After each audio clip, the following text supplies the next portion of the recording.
Halo teman-teman, pada video ini kita akan membahas tentang bagaimana sebaiknya kita menginvestasikan uang. Hari ini misal kamu sudah punya penghasilan dan kamu sudah bisa beli barang apapun yang disukai. Lalu tiba-tiba kamu terpikir untuk membeli mobil. Sebelum kamu memutuskan untuk membeli mobil, ada sebaiknya kamu perhatikan ketiga hal berikut ini, yaitu biaya servis rutin, biaya servis mendadak, dan harga jual yang turun.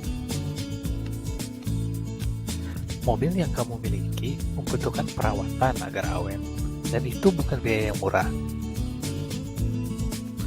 Uang yang biasa kamu pakai untuk makan enak, jadi kepakai untuk servis dadakan. Belum kalau mogoknya di tol, uang kamu bisa buntung buat bayar mobil derek. Mobil yang kamu beli, harganya pasti selalu turun, jadi sudah pasti kamu rugi, kecuali mobil yang kamu punya antik. Ya, gak cuan dong. Terus gimana dong caranya biar cuan? Kamu bisa belikan uang kamu untuk investasi jangka panjang. Salah satunya adalah rumah. Dengan kamu membeli rumah, setidaknya kamu dapat keuntungan ini. Punya tempat tinggal tetap, bisa disewakan agar jadi penghasilan pasif, dan harga jualnya selalu naik. Kamu juga gak perlu sewa kos lagi yang biayanya cukup mahal. Jadi, masih mau tetap beli mobil dulu dibanding rumah?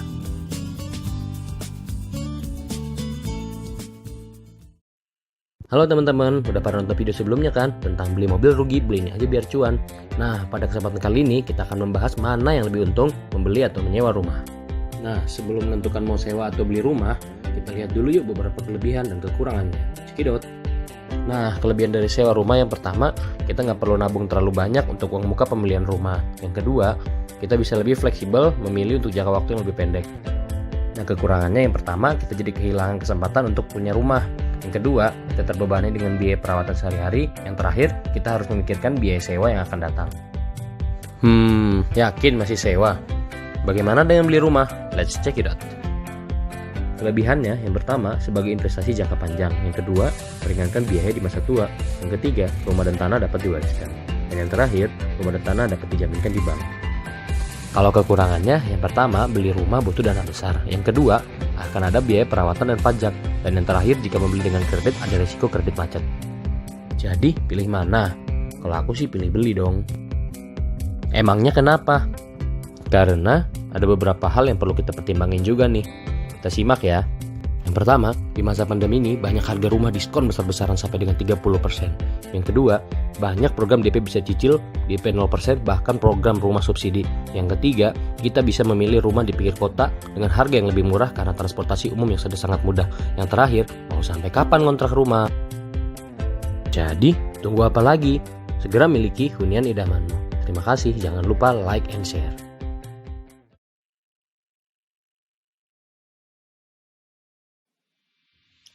Halo teman-teman, sudah nonton video sebelumnya belum? Yang membahas sewa atau membeli rumah? Nah, di video ini kita akan bahas poin-poin penting memilih rumah. Sebelum membeli rumah, pastikan dulu harga rumah yang akan kita beli. Apa sesuai dengan budget yang kita sediakan? Posisi rumah juga perlu diperhatikan, seperti di tengah, ujung, atau sudut. Lokasi yang strategis akan memudahkan segala aktivitas karena memiliki akses yang lebih terjangkau. Banjir merupakan momok setiap pemilik rumah. Dengan memiliki rumah yang bebas banjir, pasti sangat menguntungkan. Memiliki lingkungan yang nyaman akan membuat Anda semakin betah di rumah. Mungkin itu aja video kali ini. Semoga bermanfaat. Jangan lupa like dan share ya teman-teman. Terima kasih.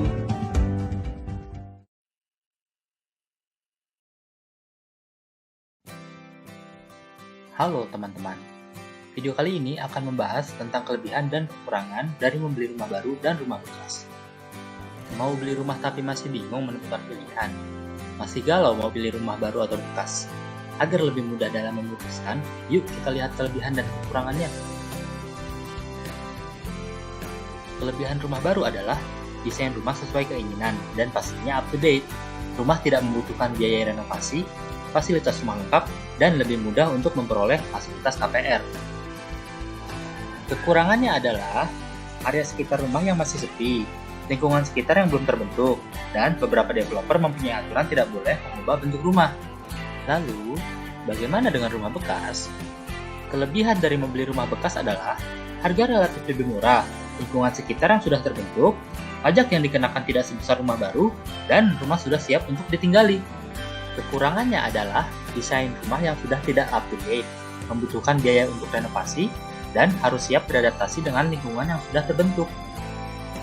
Udah, itu aja. Eits, tunggu dulu. Selain kelebihan dan kekurangan, teman-teman juga harus memperhatikan kelengkapan dokumen dan surat-surat rumah yang akan dibeli. Gak mau dong beli rumah bodong? Baik membeli rumah baru melalui developer maupun membeli rumah bekas, tetap harus memperhatikan kelengkapan dokumen dan surat-surat rumah yang akan dibeli. Ciri rumah bodong diantaranya adalah sertifikat palsu, sertifikat dan bangunan ternyata diagunkan pada pihak lain, tidak memiliki IMB, dan lain-lain. Agar terhindar dari membeli rumah bodong, teman-teman dapat melakukan pengecekan sertifikat dan IMB ke BPN dan ke DPM PTSP. Jadi gimana teman-teman? Yang jelas, jangan sampai beli rumah bodong ya. Sampai di sini dulu video kali ini teman-teman. Semoga bermanfaat. Jangan lupa like dan share ya. Terima kasih.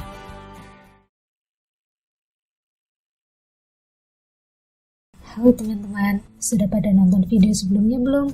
Yang membahas tentang membeli rumah baru atau bekas. Nah, di video ini kita akan membahas tentang apakah rumah impianmu itu sudah layak.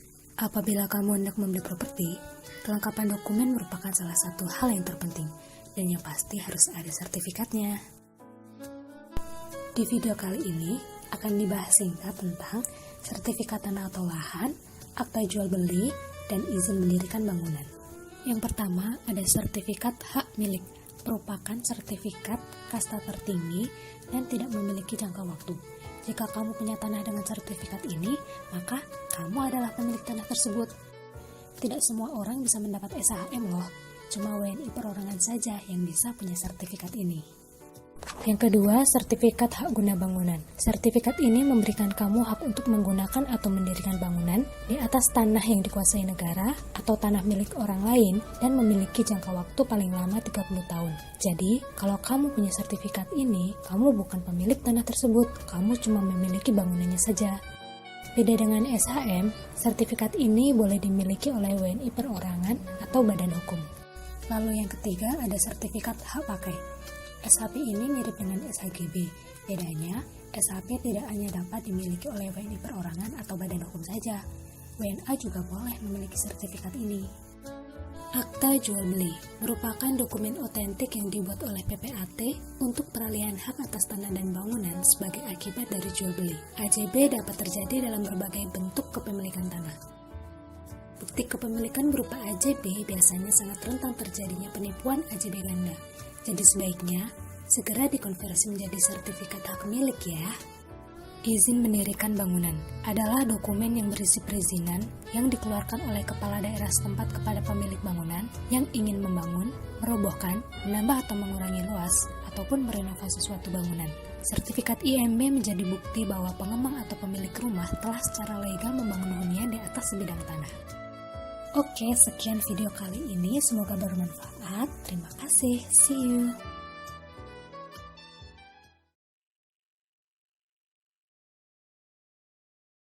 Halo guys, di video ini kita akan bahas tentang biaya-biaya lain pas beli rumah. Cek. Kamu yakin udah mempersiapkan uang yang cukup untuk rumah idamanmu? Apa itu pas? Eits, jangan digas dulu. Sebelum itu, kamu harus pastiin poin-poin berikut. Check this out. Checklistnya adalah biaya notaris, biaya agen atau perantara, dan biaya pajak dan BPHTB. Biaya notaris. Dalam jual beli rumah, kita butuh dokumen bukti perjanjian jual beli, yaitu AJB yang dibuat oleh notaris atau PPAT. Selain itu, notaris juga membebankan biaya pengurusan dokumen berikut, yang tarifnya berbeda setiap notaris. Selanjutnya biaya agen atau perantara. Kalau kamu beli rumah lewat agen atau perantara atau broker, maka akan ada biaya yang mereka tagih. Mereka disebut P4. Tarifnya minimal 2% dan maksimal 5% dari nilai transaksi kamu. Next, ada biaya pajak dan BPHTB. Biaya pajak dalam jual beli rumah ada 3. Ada pajak penghasilan untuk penjual sebesar 2,5%, ada PBB yang dibayar tahunan oleh pemilik rumah sebesar 0,5%, dan PPN sebesar 10% yang dibayar pembeli jika penjual adalah pengusaha kena pajak. Terakhir ada BPHTB. BPHTB adalah biaya yang dikenakan atas perolehan hak atas tanah dan atau bangunan dengan tarif 5% dari nilai transaksi. Nah, gimana? Yakin mau deal dengan budget pas-pasanmu? Apa udah mengcover semua biaya tadi? Kalau belum, jangan dulu deh. Karena semua biaya itu pasti bakal kamu keluarin di luar harga rumah yang kamu idamkan. Jangan sampai terlewat ya guys. Sekian video kali ini. Jangan lupa like dan share ya. Terima kasih.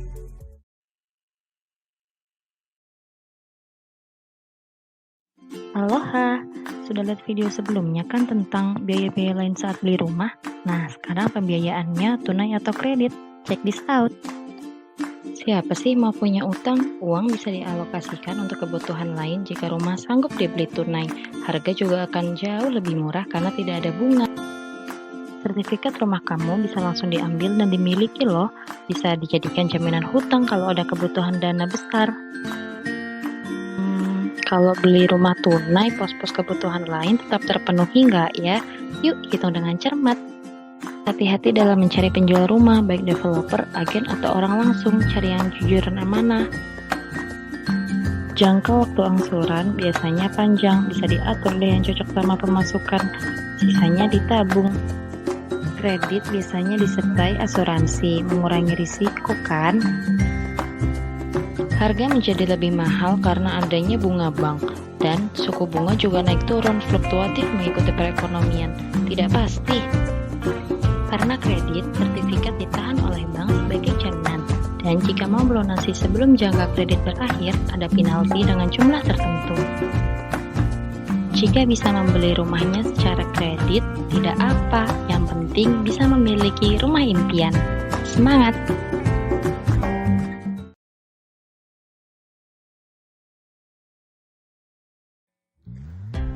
Pendanaan untuk meraih rumah impian melalui bank konvensional. Dalam pendanaan rumah, sudah terdapat fasilitas yang disediakan oleh bank atau yang sering disebut dengan KPR, kredit kepemilikan rumah. Ada 2 jenis KPR, KPR subsidi dan KPR non-subsidi. KPR subsidi merupakan KPR yang diperuntukkan bagi masyarakat berpenghasilan menengah ke bawah, sedangkan KPR non-subsidi diperuntukkan bagi seluruh masyarakat umum. Tips dan tata cara pengajuan KPR. Pilihlah properti yang sesuai dengan kebutuhan Anda. Pilihlah bank yang memberikan bunga kredit yang paling rendah dan persyaratan yang tidak terlalu sulit. Pilihlah pengembang yang memiliki reputasi dan track record yang bagus. Pastikan Anda memahami informasi dalam formulir. Besarnya biaya booking tergantung dari pihak developer atau permintaan penjual. Anda bisa membuat surat perjanjian jual beli terlebih dahulu di depan notaris. Hal-hal yang perlu diperhatikan di dalam KPR, besarnya plafon kredit. Cari informasi berapa dana yang Anda butuhkan untuk memudahkan Anda memilih bank yang tepat. Perhitungan suku bunga. Jangan langsung tergoda memilih suku bunga yang rendah. Pastikan Anda mengetahui cara perhitungan suku bunga. Masa pinjaman KPR. Mayoritas bank akan memberikan masa pinjaman KPR hingga maksimal 15 tahun, namun ada juga yang 20 tahun. Coverage. Jumlah developer yang bekerja sama dengan bank tersebut. Semakin banyak, semakin bagus. Biaya penalti pelunasan KPR. Cari tahu apakah pemberi KPR mengizinkan pelunasan di awal. Biaya administrasi KPR. Pastikan Anda mengetahui biaya administrasi KPR meliputi biaya provisi, administrasi, notaris atau PPAT, dan lainnya. Dan yang terakhir, fitur tambahan. Cari tahu apakah bank memberikan fitur tambahan yang dapat memberikan manfaat lebih bagi Anda. Sekian penjelasan singkat mengenai pendanaan rumah melalui bank konvensional. Apabila informasi ini bermanfaat, jangan lupa like, share, and comment. See you next time. Thank you.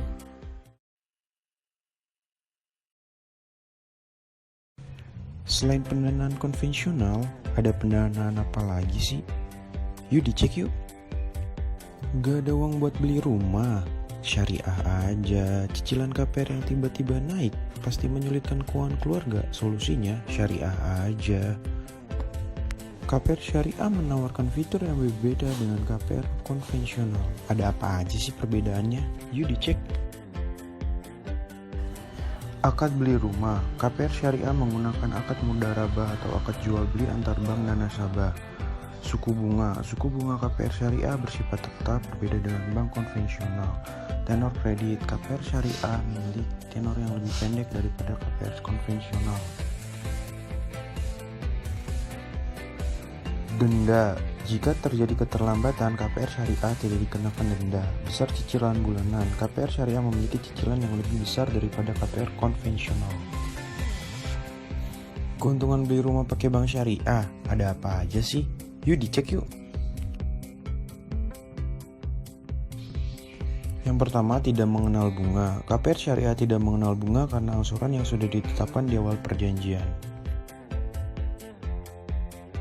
Mekanisme pembayaran angsuran yang lebih menghargai nasabah. KPR syariah dapat membayar angsuran lebih cepat dibandingkan jatuh tempo dan tidak dikenakan penalti. Kepemilikan rumah sesuai akad lebih dapat dinegosiasikan. KPR syariah memberikan kebebasan bagi kita untuk menegosiasikan pilihan rumah idaman dengan bank. Ketiga keuntungan tersebut menjadi produk keunggulan KPR syariah. Jadi, mau syariah apa konvensional, tentukan pilihanmu.